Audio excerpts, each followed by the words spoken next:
Hello guys, War Tips here and welcome to our new video.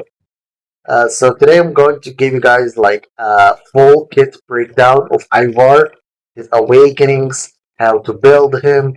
So all these like teeny tiny bits that you might need to know in order for you to make a decision whether you're gonna pull for him or not. Well, first of all, let's start with his talent. He conjures one flying sword every 4 seconds.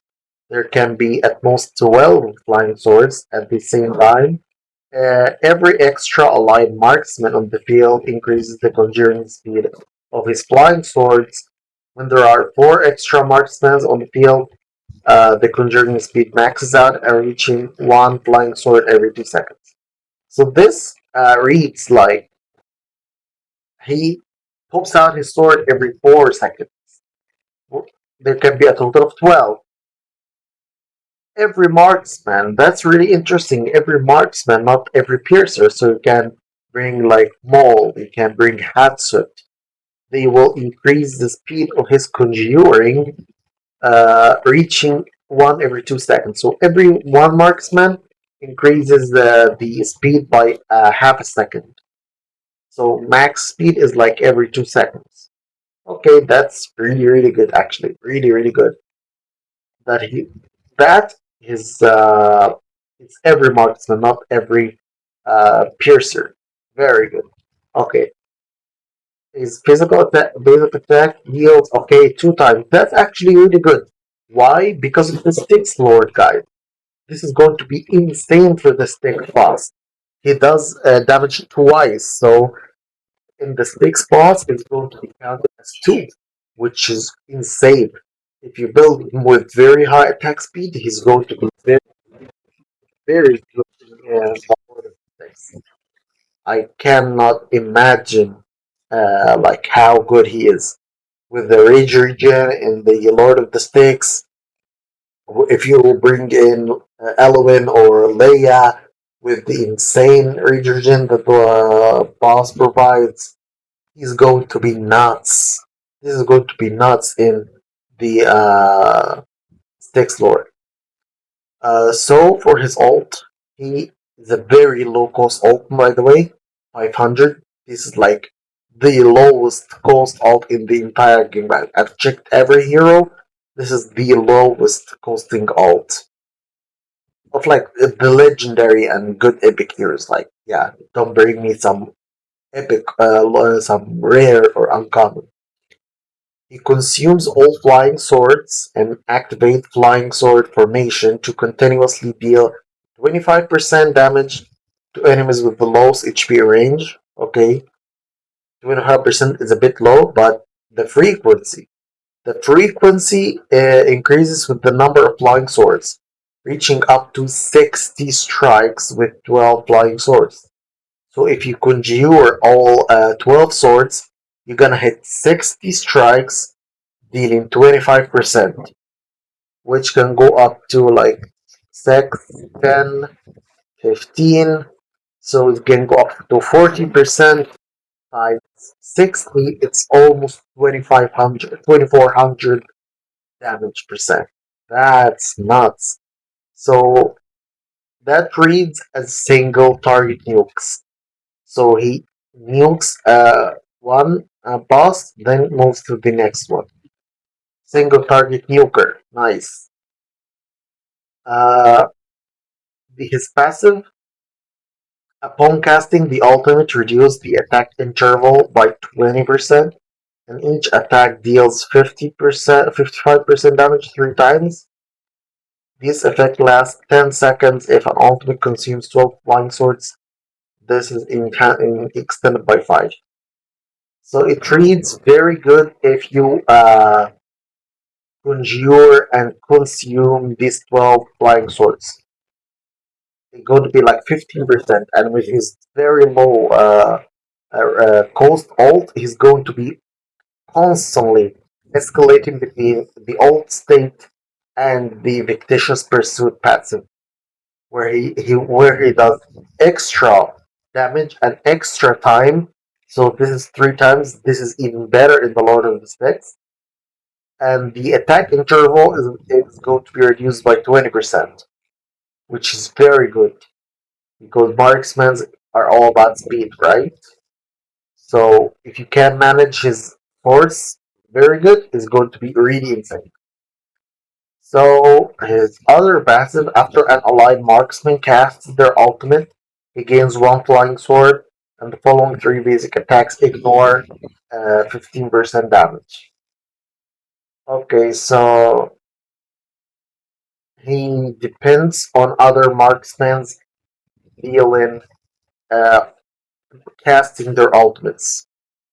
So what scenario this would be good in? I think Guild Boss for sure, and GBG, and like Lord of the Sticks also. Like this, like pops, pops so many possibilities into my mind that I think it's going to be really good. Okay, so let's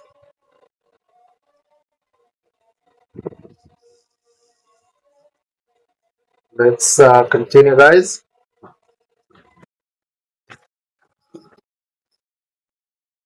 His Lord bonus. So his Lord uh, to Aracha, except the last part. So increases the basic attributes. He increases the range, but the last important one is that his he increases the damage by 15% every 20 seconds, taken up three times. So after 1 minute, he essentially increases all your damage of your all piercer team by 45%. That's just crazy, guys. That's I think Aracha also stretches from 5% to 50%, but it's very hard to reach our Aracha's maximum 50%. It's only like Adriel with her insane ults that she can reach that 50%. But now with IOVAR, you can reach 45% within just 1 minute. His Lord bonus is just cracked, guys. It's so much better than Aracha already. Okay. Also, one thing else we noted that his base attack is very high. That gives you freedom to build him with only one attack bonus item and then go crazy on the crit damage and attack speed. I think it gives you that freedom, which is very insane. As for the awakenings, okay, his A1, when the ultimate ends, there's a 40% chance to generate 4 flying swords immediately. Oh, I don't like these, like, fucking RNGs. Like, why 40%? Like, give me 3 flying swords, but 100%. How about that? How about 100%, 10, 3 flying swords? It would be better for me. Like, eliminating the RNG is really, really essential. So his A1 is kind of cracked if the percentage was a bit higher, like 80%, like the Lord. It would have been cracked. He would have his flying swords like instantly. Oh my god. So yeah, it's really good if it procs, but if it does not, it's just useless. Okay, his A2 is standard with like 30 attack and increased faction anti-air by 5%. Pretty standard. His A3 is uh, increase the duration of the fictitious pursuit, his passive, plus 5 seconds. So it essentially makes him always in a very good state, either alting or in the fictitious, victorious pursuit passive, where he's almost like dealing extra 70% damage, and the attack interval is like reduced by 20. So it's really good. His A3 is actually very good. Like, very, very good A3. His A4 is standard rate, okay? His A5, when deployed, immediately obtain 12 flying swords. I don't think this is good. I don't think this is good at all. Yeah,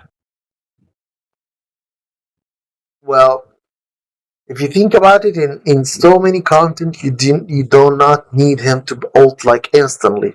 Sometimes you need to wait for the lores to ult. Sometimes you need to wait for like your entire team to be ready. Sometimes you're waiting for other mobs to arrive.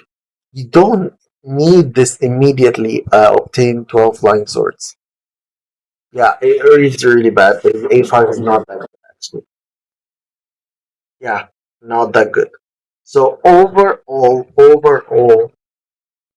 his kit reads really insane. Single target nuker in so many good places in Arena, in Guild Boss, in Immortal Codex, Lord of the Sticks, the Pelagius boss, a lot of content, GPG, a lot of content, guys, he can shine in. Uh, I really think he's pretty good. Obviously, you need to build him with like a Soban Arcana set because he's going to be ulting like crazy. So without a chance in hell, you just run him with the Soban Arcana set. And as for the art pack, I think the Spirit Cipher is going to be the best for him by far. Like he can reach these three stacks and almost instantly. With a basic attack, he does reach the full stack of the Spirit Siphon. So I think it's essentially made for him. Very good. So yeah, uh, very insane lord. Very good guys. He's like top three lords in the game after like Preda's Valdron, IOVAR. I think these are like the top three lords in the game right now, and he's on the 50x, so just instantly go for him. Don't even think about it, guys. I have Oracha, still I'm fucking going for him every day. I hope you guys like this breakdown, and see you guys in the next video. Bye.